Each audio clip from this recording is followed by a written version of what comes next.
Di video ini kita akan membahas usaha yang dilakukan oleh gaya pegas. Misalkan pegas ini pada awalnya berada dalam keadaan yang tidak ditekan maupun diregangkan. Dan pada keadaan ini kita mendefinisikan bahwa benda ini berada dalam keadaan setimbang. Kemudian, misalkan jarak dari titik ini ke titik ini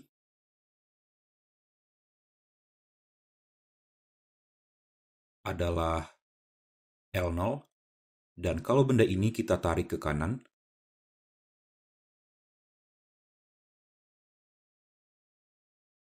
sehingga jarak dari titik ini ke titik ini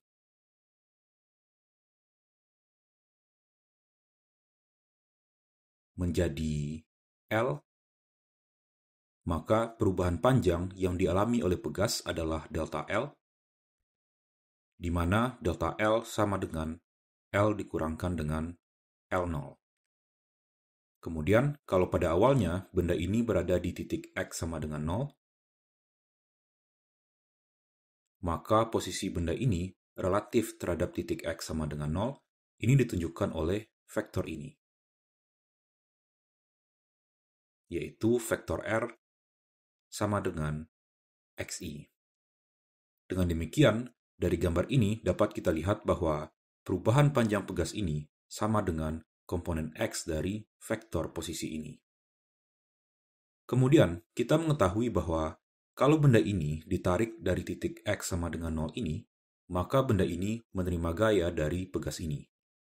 Hasil eksperimen menunjukkan bahwa besar gaya yang diterima oleh benda ini itu sebanding dengan besar dari perubahan panjang pegas ini, atau besar X. Dengan demikian, kalau gaya yang diberikan oleh pegas adalah Fp,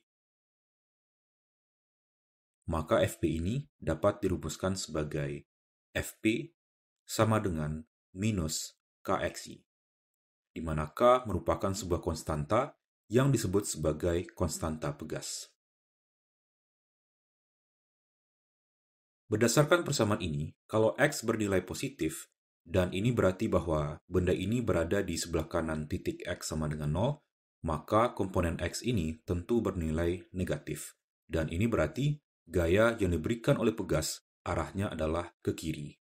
Kemudian kalau X bernilai negatif, dan ini berarti bahwa benda ini berada di sebelah kiri titik X sama dengan 0, maka komponen X ini tentu bernilai positif. Dan ini berarti gaya yang diberikan oleh pegas arahnya adalah ke kanan.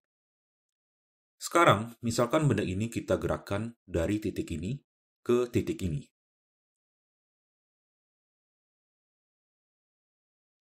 Selama bergerak, kita bisa menuliskan bahwa kecepatan benda ini adalah V, dan V ini sama dengan dx per dti. Dan tentu, dx per dt ini bisa saja berubah dari waktu ke waktu. Kemudian kita juga sudah membahas bahwa usaha dirumuskan sebagai W sama dengan integral dari T1 sampai T2 dari F.V dt. Dengan demikian, berdasarkan persamaan ini, kalau titik ini ke titik ini ditempuh dari T1 sampai T2, maka usaha yang dilakukan oleh gaya pegas ke benda ini adalah WP misalnya, di mana WP ini sama dengan integral dari T1 sampai T2 dari F.V dt. Gaya F yang bekerja adalah gaya pegas, yaitu minus Kxi. Kemudian ini didotkan dengan V yang diberikan oleh persamaan ini.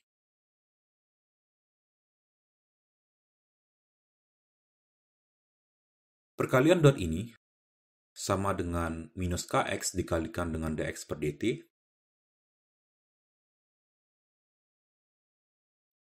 Dan karena minus K ini merupakan konstanta, maka minus K ini dapat kita keluarkan dari tanda integral.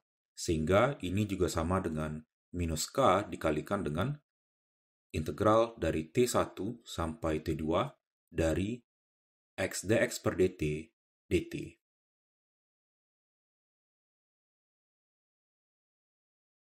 Kalau komponen X ini pada saat T1 adalah X1, dan pada saat T2 adalah X2, maka integral ini juga sama dengan integral dari X1 sampai X2 dari X dx.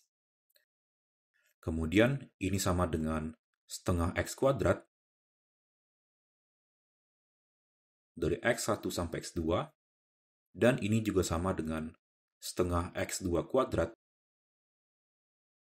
dikurangkan dengan setengah X1 kuadrat.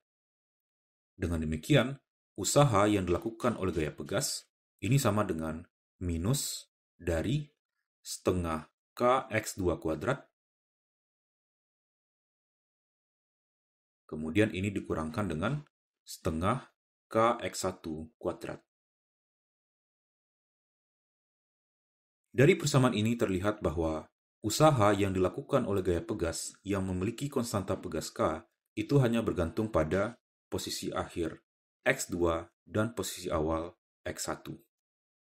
Sekarang, dengan mendefinisikan energi potensial elastis,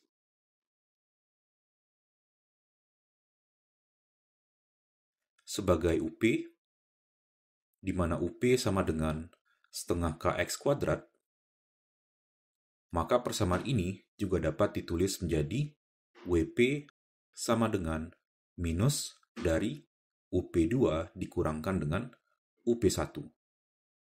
Dan perhatikan bahwa UP2 dikurang UP1 ini merupakan perubahan energi potensial elastis dari benda ini, dari T1 sampai T2. Dengan demikian, kita bisa mengatakan bahwa usaha yang dilakukan oleh gaya pegas ke sebuah benda dari T1 sampai T2 sama dengan minus dari perubahan energi potensial elastis benda tersebut dari T1 sampai T2. Kemudian, kalau gaya total yang bekerja pada sebuah benda sama dengan gaya pegas yang bekerja pada benda tersebut, maka usaha yang dilakukan oleh gaya total tentu sama dengan usaha yang dilakukan oleh gaya pegas. Dan berdasarkan prinsip usaha dan energi kinetik, usaha yang dilakukan oleh gaya total atau usaha yang dilakukan oleh gaya pegas ini sama dengan perubahan energi kinetik, yaitu K2 dikurangkan dengan K1. Dengan demikian, dengan mensubstitusikan persamaan ini ke persamaan ini, maka dapat dituliskan bahwa minus dari UP2 dikurang UP1 ini sama dengan K2 dikurangkan dengan K1. Kemudian persamaan ini dapat dijabarkan lagi menjadi minus UP2 ditambah UP1 sama dengan K2 dikurangkan dengan K1. Dan dengan memindahkan minus UP2 ini ke ruas kanan, dan dengan memindahkan minus K1 ini ke ruas kiri, maka persamaan ini menjadi K1 ditambah UP1 sama dengan K2 ditambah UP2.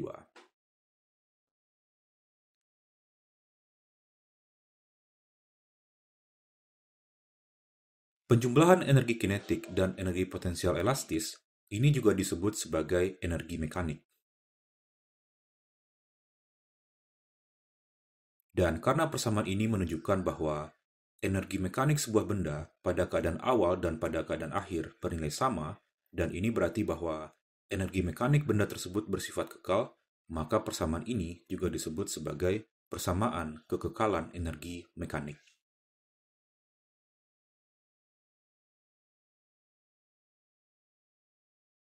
Dan ingat bahwa persamaan ini hanya berlaku kalau gaya total yang bekerja pada sebuah benda sama dengan gaya pegas yang bekerja pada benda tersebut.